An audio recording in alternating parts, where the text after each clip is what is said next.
Hey everybody, what's happening? Brent Axe here from syracuse.com. We are live on the Syracuse Orange Basketball Facebook page, and we got another classic to talk about between Syracuse and Georgetown. Tyus Battle hits the shot with under 5 seconds to go. Georgetown gets an opportunity but can't cash it in. It goes off the rim, a half-court shot, and it's a 72-71 win for Syracuse over the Hoyas at the Carrier Dome, and we are here to talk about it live, and it's all presented by our friends at Krause Health. Great to be with you here. You guys get in the comments and tell me what you think about this game. I'll hop in there and respond to you guys here shortly.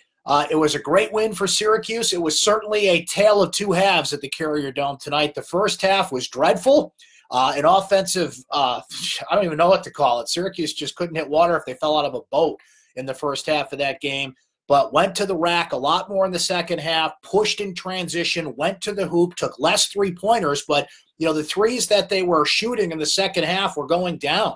A lot of the threes that they put up in the first half were actually good shots. Jim Boeheim just said it at his press conference. If you're watching here live on Facebook following his presser, we also put this up on YouTube. So thanks to those of you that are watching sometime in the future as well. And just so you know, if you're watching us live right now, we do put this up on YouTube. You can find it in my recap. You can find it if you subscribe to the Syracuse Orange Sports page on YouTube, or just search YouTube in general for Brent Axe video recaps and you'll find it. Okay, but Jim Boeheim just said it watching his press conference here that it was actually Elijah Hughes who was intended to take the last shot, but he found Tyus Battle open.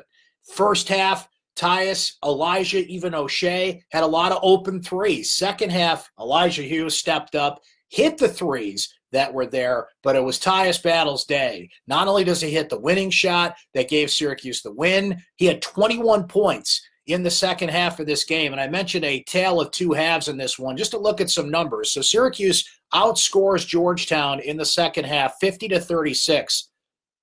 Syracuse shot 18 of 30, 60% in the second half of this game. You look at the first half numbers, Syracuse is trailing at halftime, 35-22. They shot 7 of 28. That's 25%.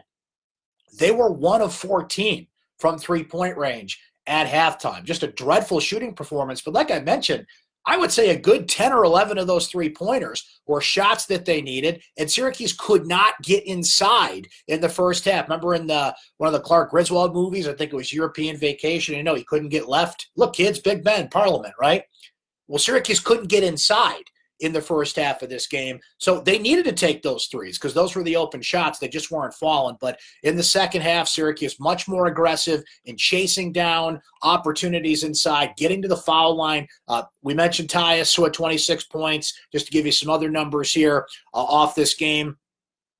For Syracuse, O'Shea Brissett had 12 points and 9 rebounds for the Orange. We mentioned Elijah Hughes really got it going in the second half from three-point range. He was 4 of 10 overall from three-point range. He finished with 15 points. I'll tell you what, Pascal Chukwu stepped up with some great defensive plays in the second half. He had a real key foul. He put Georgetown on the foul line. They missed the free throw. Syracuse got a break the other way and scored. Frank Howard fouled out of this game. He played most of this, sat for most of the second half, putting Jalen Carey in the game for most of the second half. He fouls out with about 3:57 to go, and Jalen Carey stepping in today. Now, he only had 3 points, but they were a huge 3 points as he hits a three-pointer that puts Syracuse back on top. I believe it was 67-65 at that time.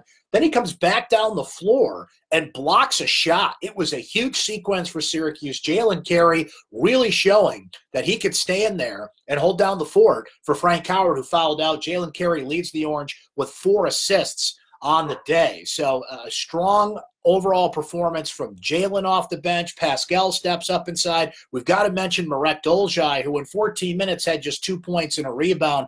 But a key thing for him late in the game, took a foul, took a charge.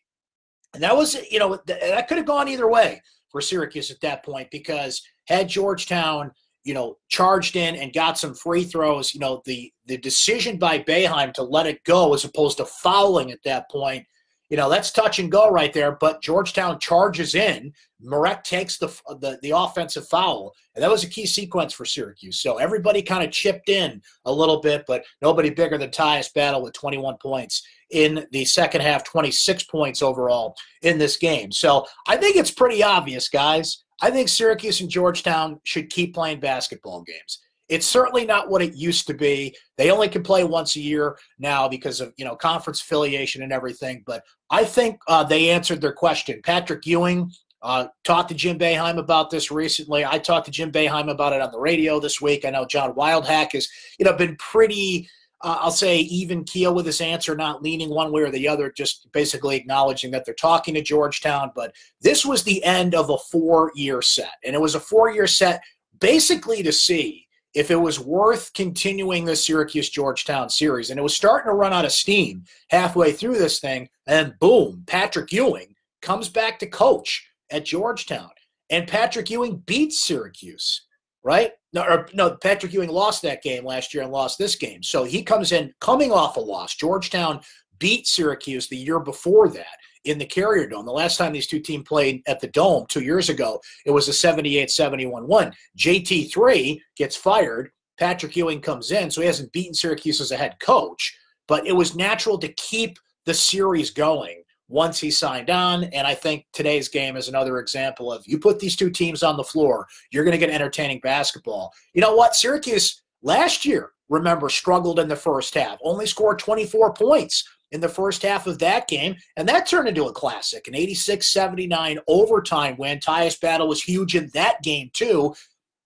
He had 28 points in last year's game, had 6 3-pointers in that game, and basically scored all of Syracuse's points in overtime last year in D.C. And this one, Tyus huge in the second half again. So I think we've answered that question. I don't know how many more years you go forward, maybe another 4-year deal, like it's an election of some sort. Let's give Syracuse and Georgetown 4 more years. I think that's a pretty obvious question we answered in this game, and another terrific game for the Orange. All right, let's see what you guys are saying after this one. Amber saying, great win, need to figure how to get the game sooner in the second half.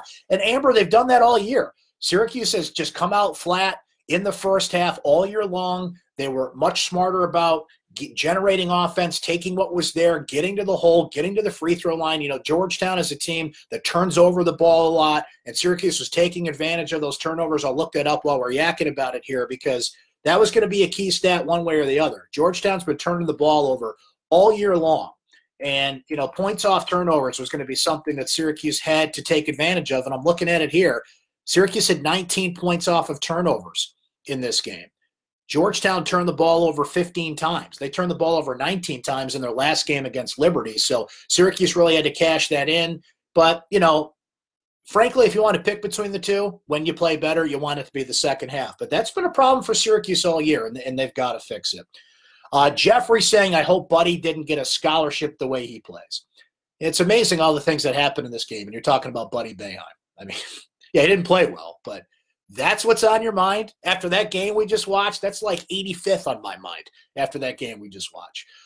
Joe, and there's another comment about Buddy. Man, you guys lighten up. They just won a great game. It was an amazing Syracuse-Georgetown game. We got 15 things to talk about beside that, and this is what you guys want to do. Dump on Buddy Boeheim? He's a freshman. He's played 8 college games. What did you think he was going to do? Come in and score 15 points a game right off the bat? I mean, wow. You guys, calm down.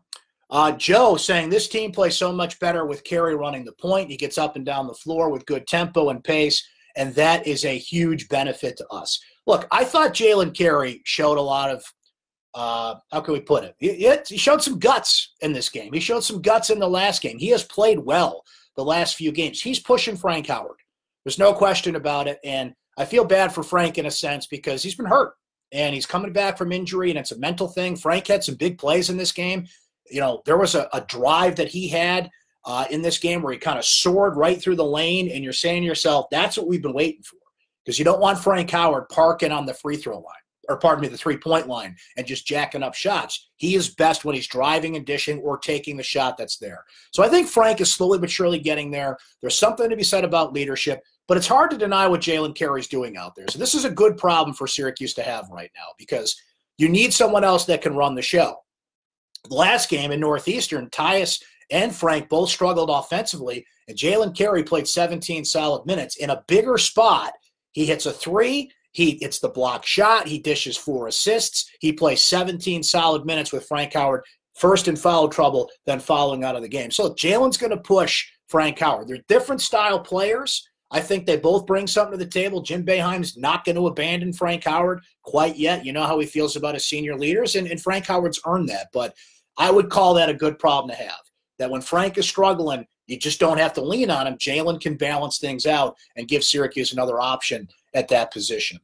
Jamie saying some good moments from Jalen when Frank was out. A lot of you guys talking about Jalen Carey and, you know, the great game that he had, and he was certainly terrific. Claude saying that Battle and Hughes won that game. You know, it was interesting because Hughes was supposed to get the ball at the end, and he was shooting well. He got the threes up. He was scoring. He was playing with a lot of confidence, but he saw Battle. Battle got that ball, went right up and hit a shot that he can hit. And I think Tyus Battle, I mean, boy, and he had 2 points on Tuesday night. And I think we all kind of figured, like, okay, you know, few and far between the times we're going to see that. The last time Tyus Battle only had 2 points in a game was his freshman year.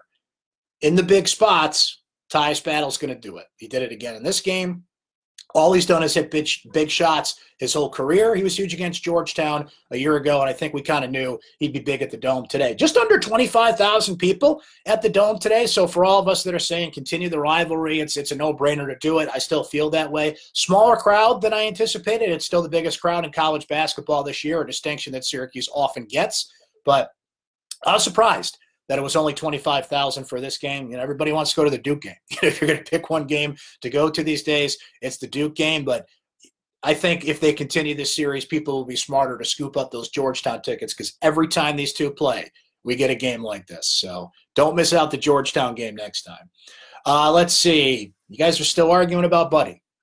I'm just not even going to respond to these Buddy comments anymore. There's just so much more to talk about in this game. Hello, David in Rochester. How are things out in Western New York today? Syracuse Crunch play Rochester tonight. Big hockey game going on against the first-place Amerks, but the Crunch have had 13 straight games with a point, which is pretty good. So we'll see how that turns out in the hockey world. Jamie mentioning that's the definition of bipolar when you compare the first and the second half. That it certainly is. And I think that'll come with time. We're only, 7-8 games into the season here. Syracuse is just a team that doesn't start. They start slowly. And I don't blame them in this game. There's been other games where I think, look, Tuesday night was a night they had 20 assists on 26 field goals. They were moving the ball well, and you're like, yes, that's what you need to do. They even started slow in that game, though. But I don't really blame them in this game because the shots were there. They just weren't going.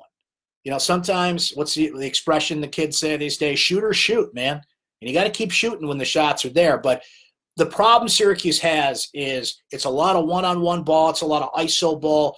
The ball movement doesn't come until somebody kind of kicks them in the butt. And you know what? Who agrees with you guys saying this? Jim Boeheim says this.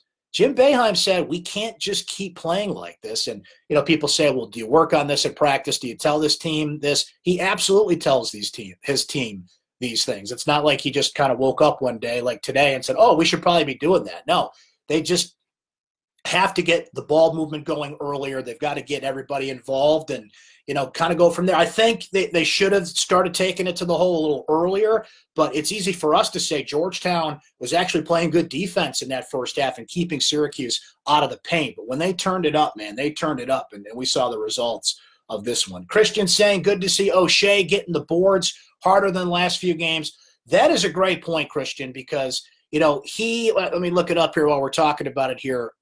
O'Shea had 9 rebounds in this game, 7 on the defensive end. He's had games, including on Tuesday night, and, mind you, it was Northeastern, where he's had more rebounds, but it's that mentality that O'Shea has to have. O'Shea only took 3 3-pointers in this game. He made a big one, but he's not settling for bad shots. He's getting inside. He's driving. He has found himself in the last few games. He's much more effective as a player when he drives inside. He can hit the 3, but this can't be like you go to Madison Square Garden, a few weeks ago. He took 9 3-pointers. I can't remember if it was the Oregon game or the other game at MSG, but that's not what O'Shea Brissett should be doing. what we've seen the last few games, including tonight, is exactly what O'Shea Brissett should be doing. Little note about Madison Square Garden as well. That was the biggest halftime deficit they faced against Oregon, 35-22. They lost that game.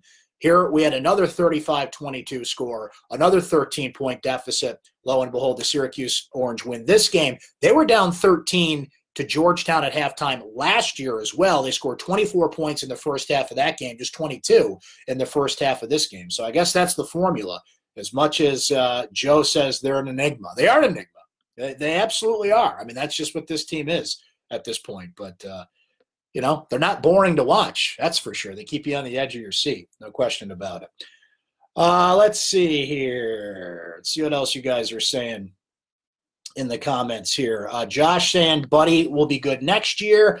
Martin makes a great point. Buffalo, they're not I see what you're saying, Martin, but they're not a sleeper. Buffalo's legit. Buffalo's a top 25 team. They pushed Syracuse as far as they could go. Last year, Syracuse won that game. And how huge did that win turn out to be for Syracuse's NCAA tournament resume? That's the game that got them over the hump. That's the game that got them into the tournament last year. That's why these non-conference games are huge. And the thing with continuing the Georgetown series that's going to be difficult is Syracuse plays 20 ACC games next year. And a couple of those are going to be prior to January 1st. So if you're going to save one non-conference series, having to eliminate a couple more, Georgetown's on that list. Buffalo, I think, is on that list because how good the Bulls are. It's a natural non-conference series that should happen. That's not a sleeper game. That's just a big game, period, coming up at the Dome. So Syracuse checked one off the list here. They needed to get some big non-conference wins. They got Ohio State. They got this one.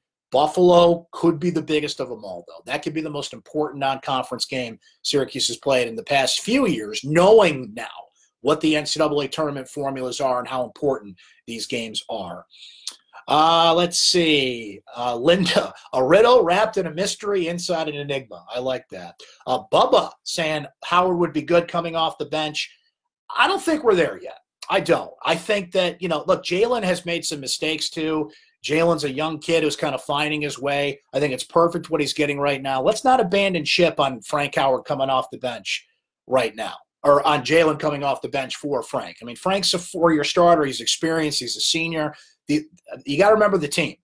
The team loves this kid, and they love the leadership that he brings. And let's not forget, he's coming back from injury. Now, if the trend continues here, right, then you've got to go with Jalen. But, I'm not changing gears on that quite yet. The key is always what? The key is conference play.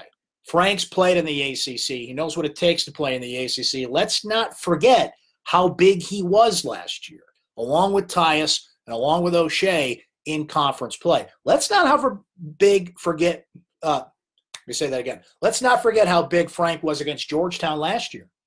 Had the big steal down the stretch. Tonight, just, got into foul trouble, still made some plays, but let's not abandon on Frank yet. But again, the good news is he's got somebody there pushing him. But if Frank Howard was completely healthy, was just struggling in general, I would probably agree with you more at this point. But knowing what he's coming back from, knowing how behind Syracuse is because of that, and they're still winning games like this, it's on the table. It's certainly something to consider, but I'm not there yet on this.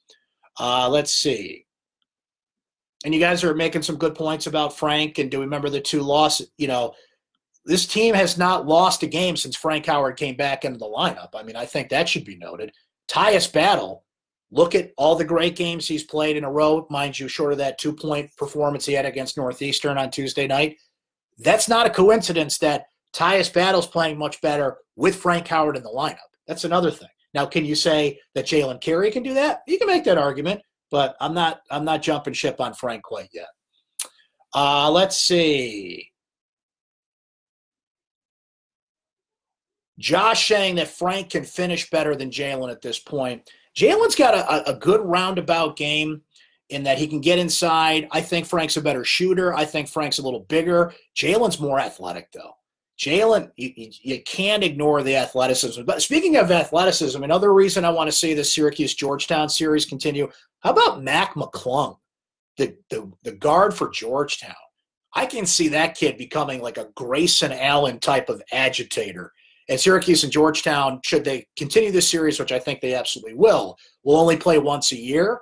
But I can see him becoming the next in a line of guys you love to hate on Georgetown. Go watch some of his – look him up on YouTube. Watch some of his mixtapes on YouTube. This kid can play.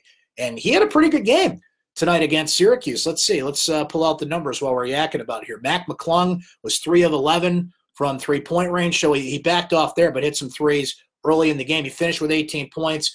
Jesse Govan, as you would expect, he's been huge for Georgetown against Syracuse. He's been huge for Georgetown overall, 22 points and 12 rebounds in this game. But Syracuse found a way around those guys for sure. Let's see, a couple more comments from you guys here. Tony saying Battle needs to get more motivated earlier in games. Yeah, maybe so, but I'd rather have big Battle in the second half than no Battle at all.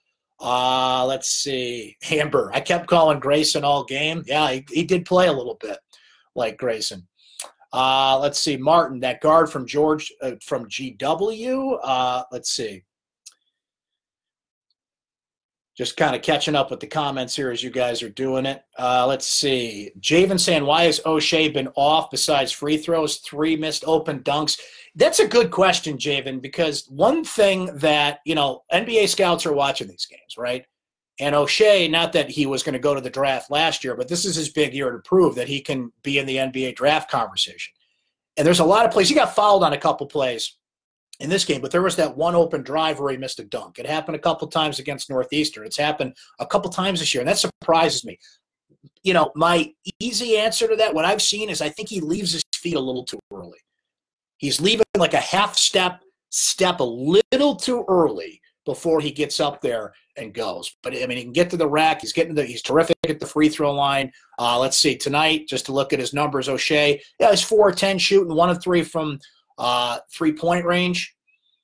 He wasn't good at the free throw line tonight, 3 of 7, but he can be good at the free throw line at times. But that's a good question, because there's been times this year where he's just not finishing at the rim like you would think a second-year player can. But he's been much better in the paint. I think his shot's a lot better. Certainly the athleticism is there. And, that's a guy that Syracuse needs. He's always going to be, when Syracuse is at their best, you got Tyus, Elijah, and O'Shea. And we're all kind of waiting for Frank to kick it into gear, as we've been talking about here. But if he can't, then maybe, Jalen Carey's going to get an opportunity to prove he's that guy. All right, what do you say we wrap it up here? Appreciate you guys stopping by, as always, after another classic Syracuse-Georgetown game. So let's keep this series going, okay, because we love talking about these games. Not in the traditional sense like we used to back in the Big East days, but, with Patrick Ewing. How about Louis Orr on the Georgetown bench, too? I can't get over that. I understand why he's coaching with his friend Patrick Ewing, but come on, man, your jersey's up in the rafters at the Dome. You can't coach for Georgetown. That just doesn't feel right. But with all the aspects happening here, another great game. Let's keep this going for a few years. Appreciate you hanging out with us here tonight. Please look for my recap on syracuse.com tomorrow morning. All of our great coverage from Mike Waters and Donna DeTota, Chris Carlson and the crew up tonight and throughout the night and tomorrow as well. And tell you what, we'll meet back here again. I think after the Buffalo game is going to be our next live chat here on the Syracuse Orange Facebook page, and then we'll be doing them for every game throughout ACC play. A couple more times in non-conference play, then every game right back here after every ACC game. Dino Babers addressing the crowd today, so football is on our mind, right? The Camping World Bowl coming up in a few weeks. Will Greer, the West Virginia quarterback, is not going to play in that game, so things got a lot easier from Syracuse on that front. So we'll be doing a live chat after that game as well. Still good to be talking Syracuse football in December. But we'll wrap it up for tonight. It's all been presented by Krause Health. Thanks for hanging out with us tonight, and we'll catch you next time here on Facebook Live.